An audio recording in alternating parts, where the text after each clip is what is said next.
G'day guys, this is Rob from Troutlore.com.au, Australia's fly tying specialist store. Today we're tying an all-time classic. It's a fly that should be in every fly tier's box, and it's probably the first fly many of you learnt to tie. But if you haven't learnt to yet, now's your chance. It is the woolly bugger. Let's get started.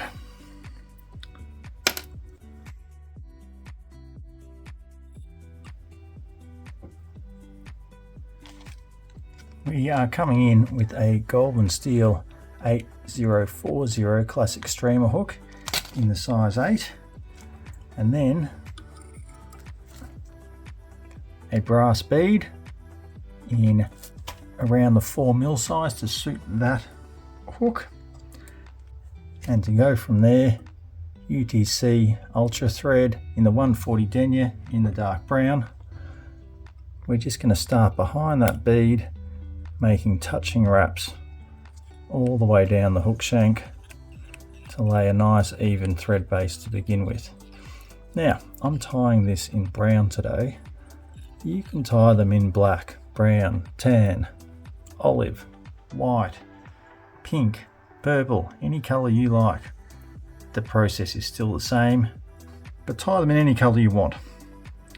So for the tail, we're using Marabou blood quills from Hareline in this instance. You take one of these quills. A lot of people tend to get carried away and just use the end of it. You don't really want to do that, then you end up with all the tips the same. This stuff down the side is much better to work with, and you get a much better, fluffier result. So basically we're going to strip that away. So we're going to take a nice big clump of those Marabou fibers, and at about the length of the hook shank, capture them, a couple of loose wraps, and pull up to secure. One more firm wrap to lock that in place. Pop a wrap or two around the hook shank,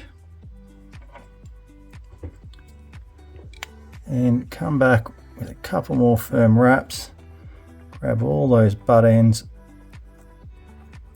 and just trim them off. Any little stragglers, you can see this stuff gets everywhere. I'll trim them off too.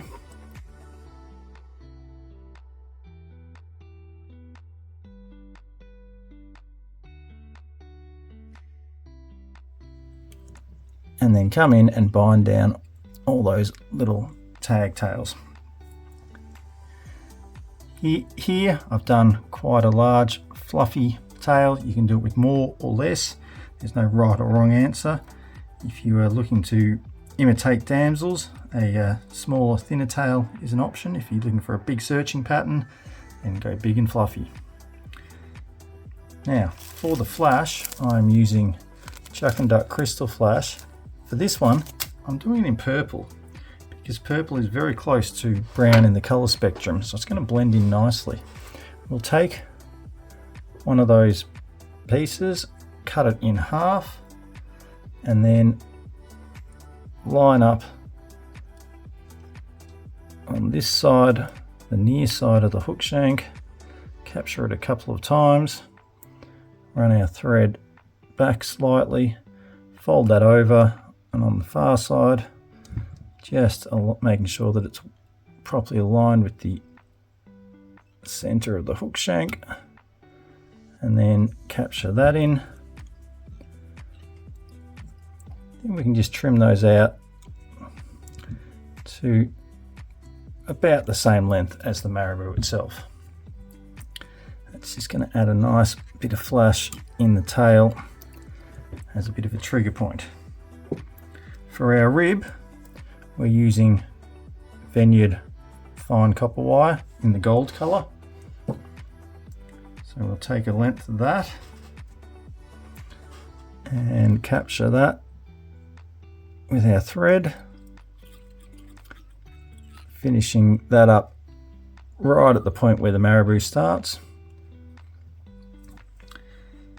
Then we need to tie in our body material. For that, we're using brown medium chenille, typical sort of rayon chenille here from the one we're using is the hairline option. I'm going to take a piece of that and just strip out the fibres off the end there to release those bare little strands. It's basically a teeny tiny dubbing brush, 2 little strands of thread that are wrapped around with that material. Then we can capture those strands at the tie-in point and not the chenille itself, so that way we're not adding unnecessary bulk at that tie-in point. From there we bring our thread all the way forward and leave it up at the bead. We can then take our chenille and start wrapping that forward. I'm going to bring that up the hook shank, just gentle overlapping wraps to fill that body up nicely. And then when we get to the very end, we're really going to jam it in there. Just get a couple of extra wraps like that, so it comes right up to the bead and doesn't leave an empty hollow behind the bead. Once we've done that, come in nice and close, trim that out, pluck out any errant fibres, and a couple more wraps just to lock that in place. Finally, we need one more element, which is our hackle. For this one, we are using hackle from a whiting bugger pack. You could use a hairline strung saddle hackle, or you could use something from their woolly bugger saddle hackle. All will work. It just depends on what sort of look you want to your feather.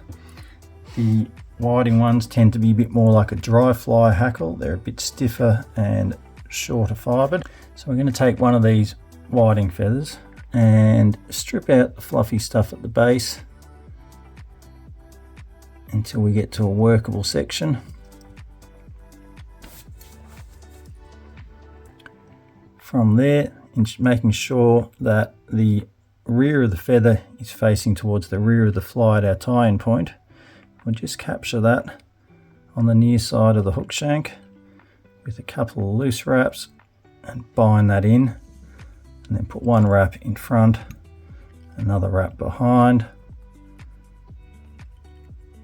and then we'll just trim that off nice and close with a couple of extra wraps. Now we're going to wrap just in front of that little tag end for the first wrap and then work our way backwards. That way we make sure that we have feathers right up at the eye of the fly, and then we'll start wrapping down, working in between the wraps of chenille as we go, and making sure we don't capture any of that marabou on the way through. Once we get down to the tail, we're going to hold that feather tight, grab our wire and wrap over that feather, and then start making wraps forward with the wire, just wiggling it as we go through the hackle so it's not capturing too many of those hackle fibres and binding them down. We want to lock this hackle into place so it doesn't come undone if a fish bites it, but we don't want to crush those hackle feathers. As we come forward, we just keep wiggling it through, making sure that we're capturing lots of that hackle stem but not hackle fibres. And once we get to the front, we can then one wrap in front, one behind, one in front again, one behind, and then trim out that wire, pull everything back, preen it back slightly, and do a couple of wraps behind the bead. Then we'll come in with our whip finisher and do a couple of 2 or 3 turn whip finishes to lock everything in place. Have Having done that, we can trim out our thread and just place a little drop of our favourite head cement on that thread there using a bodkin just to squeeze it in so that it soaks into the thread but doesn't get into the hackle or anything else. Once that's done, we can grab our tag end, just making a little V in our scissors, and then push that into the tag end of the hackle. That pops off nicely. And then preen everything else out. And we're done. That is it. It's an absolute classic fly, the woolly bugger. It catches fish, it imitates little bait fish, it'll imitate small insects. Tied small enough and slim enough, it will look like a damsel underwater. But basically, it's a great searching pattern for still waters or larger pools or even larger rivers. So it's ideal to have a few of them in your fly box at all times. Thanks for watching. As always, the materials for this fly are available from the Troutlore fly tying store. They are shown down there in the description below the video. If you like the video, please give it a thumbs up, hit the like button, subscribe to the channel, and remember to hit the notification bell so you get an email every time we put out a new video. We're back into it for 2026. We're going to see videos every week now. We had a bit of a slow January, but that's all right. We're coming back strong. There's going to be even more content this year, so look out. As always, thanks for watching and happy tying.